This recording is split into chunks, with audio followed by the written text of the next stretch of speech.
Student, in this video we will going to see the reproduction in the Marsilea. Marsilea sporophyte reproduces asexually by vegetative and by means of a spore.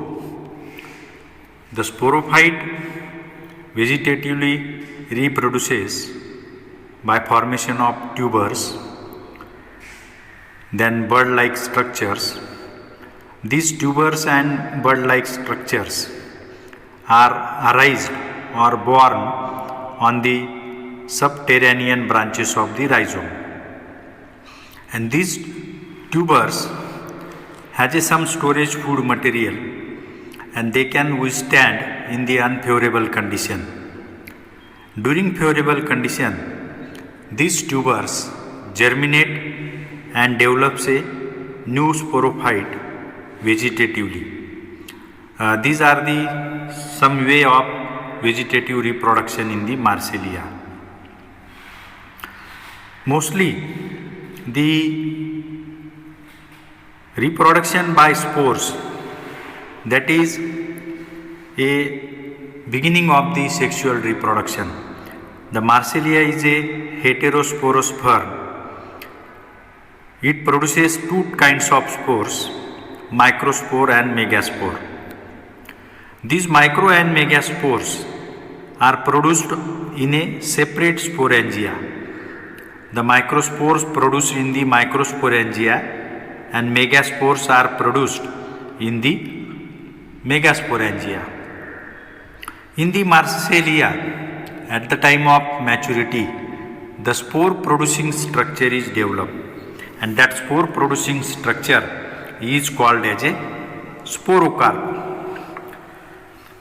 The sporocarp is a spore bearing organ, and that sporocarp is born laterally on the adaxial side of the petiole of the Marsilea leaf at the base of the petiole. There are different number and position of the sporocarps varies according to the species. Morphologically, the sporocarp is a stalked structure, bean shaped or ovoid. The place of attachment of sporocarp to the peduncle is called as a raphe. The sporocarp attached to the peduncle, that place is called as a raphe. You can see in the figure. Beyond raphe, there are two projections, and these two projections called as a teeth or tubercles. You can see at the upper side in the figure, tubercles are there, and there is a bean-shaped body of the sporocarp. The sporocarp at maturity is a brown bean-like structure, and inside this sporocarp, the microsporangia and megasporangia are produced. Though Marsilea is a heterosporous, but the micro and megasporangia are developed in the same sporocarp. You will see the internal arrangement of the microsporangia and megasporangia by taking the section of sporocarp in the different plane. There are 2-3 planes are there for taking a section of sporocarp, and accordingly you will see the differences in the arrangement in each plane of the section. Now you will see we can study the arrangement of the sporocarp by taking the section in the different planes. First we will see the vertical transverse section of sporocarp. In the vertical transverse section, how it is taken, that plane is shown in the figure.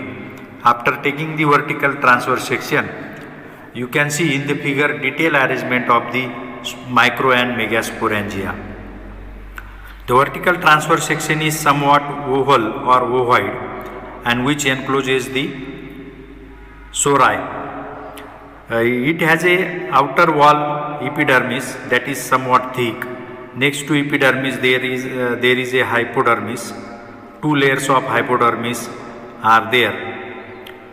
At the upper dorsal side and lower dorsal side, the gelatinous rings are present, and in between these gelatinous ring, the microsporangia and megasporangia are seen arranged.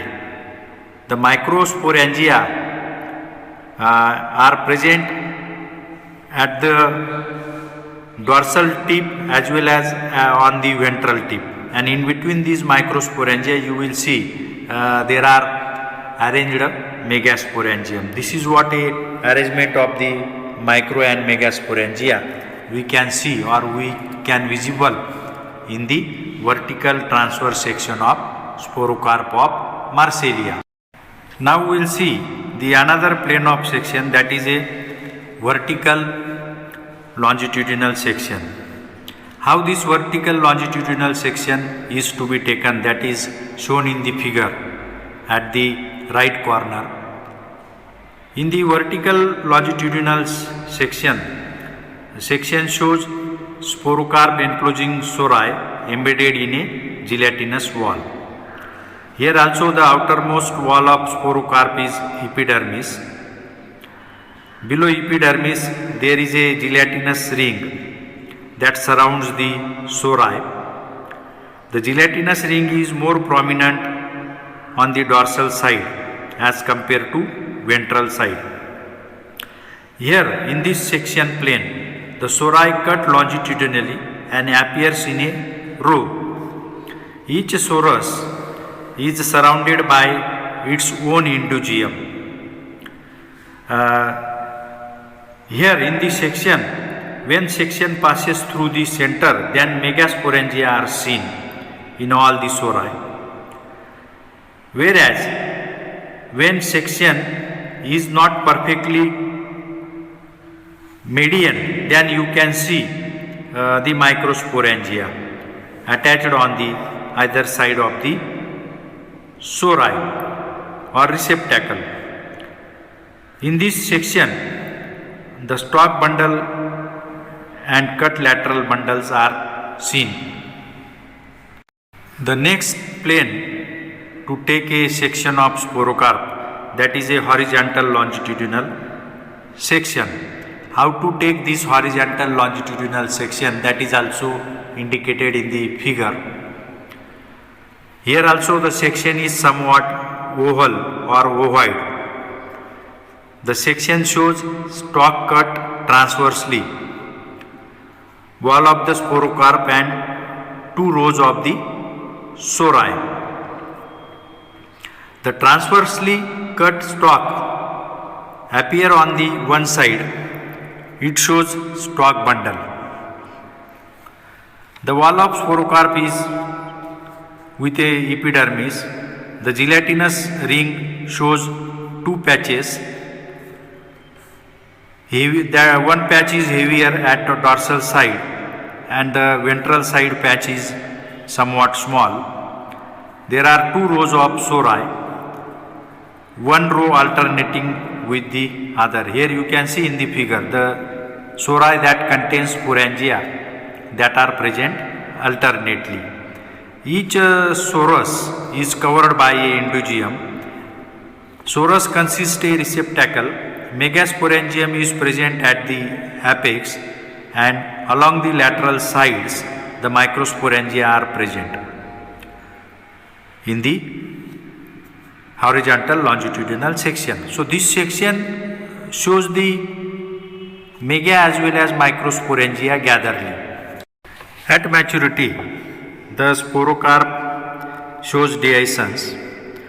That way, the sporocarp is a very hard and resistant structure in the unfavorable condition. But when it comes contact with the water, it can absorb the water or water is imbibed, and the gelatinous ring present inside the sporocarp is get swell up.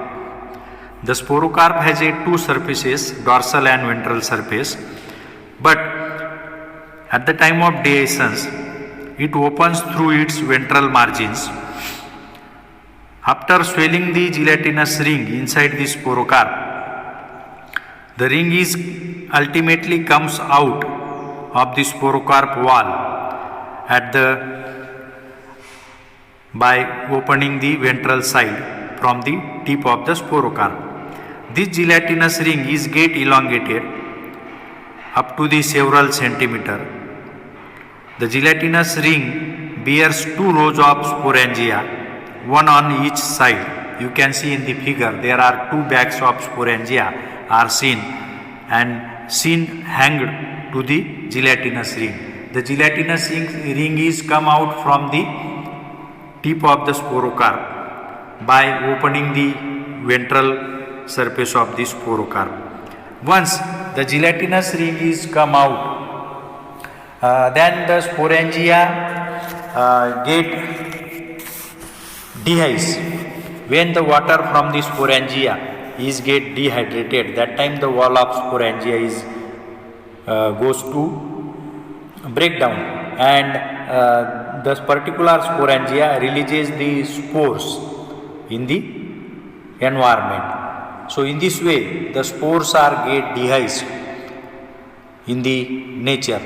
This dehisced spore, respectively the microspore is a representative of male gametophyte and megaspore is a representative of female gametophyte.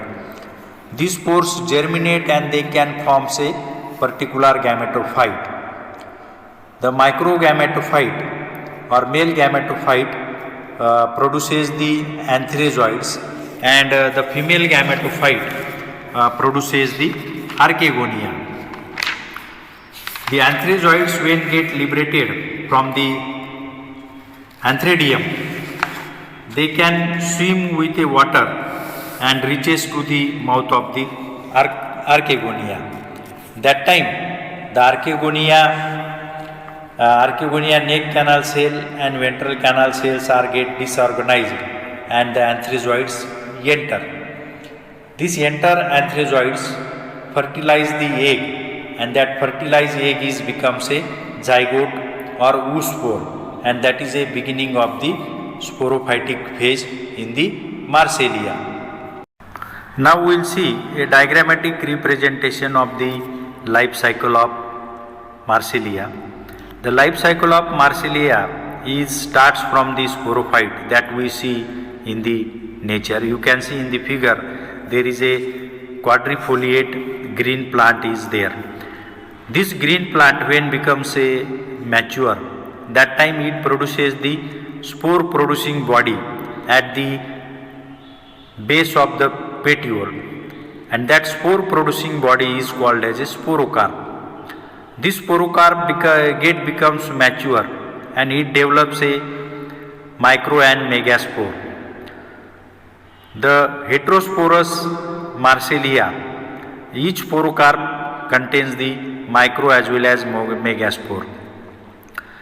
At the time of maturity, this sporocarp is get dehisced by its ventral side, and that results the extension of the gelatinous ring that come out with the sporangia. You can see in the figure the gelatinous ring is extended and the backs of sporangia are hanging.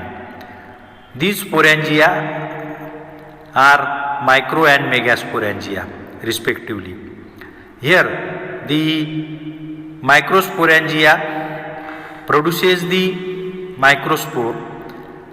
That microspore produces the antheridia, and from that antheridia or androcyte cell the antherozoids, flagellate antherozoids are produced. Similarly, the megaspore forms a archegonia that develops a egg. The next step is fertilization. Fertilization takes place. That results the formation of diploid zygote or oospore inside the sporocarp itself or megaspore itself. This diploid zygote or oospore during the favorable conditions shows germination, or that is a beginning of the new sporophyte that shows germination, and the new sporophyte of Marsilea is produced. In this way the Marsilea completes their life cycle. Here also we can see the sporophytic and gametophytic phase. The sporophytic phase is diploid, whereas the gametophytic phase is haploid. The sporophytic phase is seen dominant as compared to gametophytic phase. The life cycle of Marsilea is of diplohaploid type. You can also see the diagrammatic representation of life cycle of Marsilea in the figure. The figure shows the different steps involved in the completion of the life cycle of Marsilea.